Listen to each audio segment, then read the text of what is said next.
Hello, this is Opera Unbound, a podcast that breaks the barriers between opera singers and the audience. We will cover the process, challenges, stereotypes, and inspirations associated with opera. If you like the content that we're putting out and you'd love to see more, make sure you subscribe to our channel as well as share it with all your friends. In today's episode, I talk about how COVID has shaped opera and how we can learn certain things through this pandemic. I give you a little mantra to help you improve your life and also discuss side boob. So I hope you enjoy.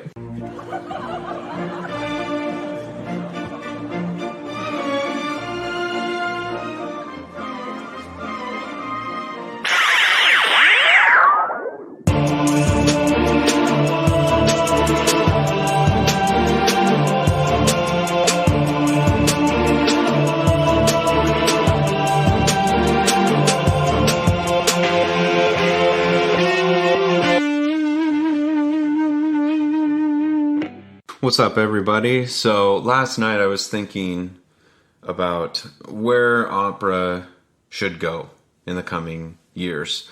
We are towards the end of the pandemic now, and a lot of us have had a ton of time, due to not working, to think about a lot of things. As some of you may have noticed, if you've either seen me in person or seen some of the Instagram videos, you'll notice that there's a little bit more of me to love these days. Yes. And so a nickname that I have for myself is old Mikey Moobs over here, man boobs, which I don't understand how it's okay for some women to have some what they call tasteful side boob. Some people say that's okay, but yet if I have a little bit sagging out of the side of my tank top, all of a sudden it's gross. But I digress. So as I've tried to get back on the wheel and get my svelte self back, let me put it that way, there was a mantra that I came across that was being in shape and working out all the time and being healthy is hard. Being obese and overweight is also hard. Choose your hard. If you have money issues, saving is really hard. But being chronically poor because you don't have a budget is also hard. Choose your hard. How does this relate to opera? These big companies need to choose their hard, or at least diversify their options, because smaller is going to be better for a while. And I also think that we can better use our digital stuff. We have tons of young people who are into this technology, who know how to use it, and it's up to us as an industry to choose our heart. Do we want to stay in the old way of doing things for the most part and constantly hear that opera is dying a slow, tragic, operatic death? Or do we want to choose the hard of pressing forward and saying, you know what, the past, whatever it was, good, bad, indifferent, okay, we're moving forward and we're going to accept the realities of our world and of our medium and of everything else. And we're going to take some risks, but at the other side of this, we're going to have a much better product for everyone out there, a better process, and move forward that way. Shh, don't tell Mike I'm podcast crashing. I think a big thing is going to be outdoor venues / traveling tours. Or I think it should be. And my number one reason why is community engagement. I think that if we want to stay relevant as an art form, we have to take our art form to the people. A lot of people are intimidated by the quotation air marks etiquette at an opera house or just the opera house itself. So by doing outside venues in parks, kind of semi-private events, I think that's how we're going to bring the art to the people. I also think we are going to see a lot more use of film. The Met has a long-standing tradition of doing the HD Met that we've seen at movie theaters, but I think that that's going to shift, and I think that pretty much every production is going to have a streaming version available for the audience. I think this is great because I think it opens up accessibility. we often think about accessibility in terms of monetary and physical.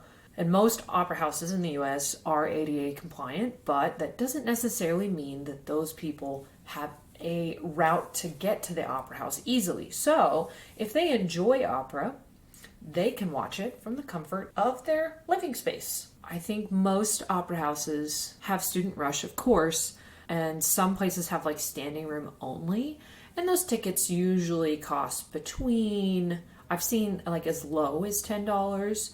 Standing room or rush tickets, I think, can be between $20 and $25, which I think is a fair rate. But there are also people who find that that is too much for their budget, which is understandable. And if we make, streaming anywhere between $8 to $15, I think that you're going to see a whole new crowd of people who are attending the opera. So how do we get the information out, though? That's the important part.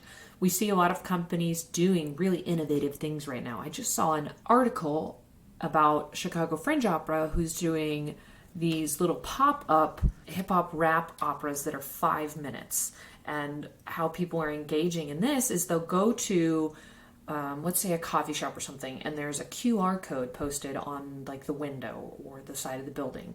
Scan this and get the information for attending this short 5-minute opera, which I think is incredible. I love it. So I think companies are going to have to really stretch their idea of outreach or community engagement. It's not about bringing people to the opera. It's about bringing opera to them. And as you heard us discuss briefly on our last podcast, we are going to put on a production this summer.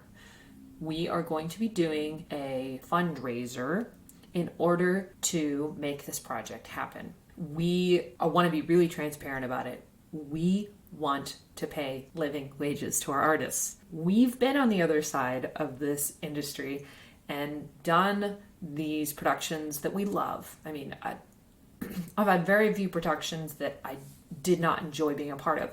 And it's really hard at the end of the day to do all this collaboration and end up with empty pockets because you are spending more money than you made. I think if our industry wants to survive, we have to be the change of that.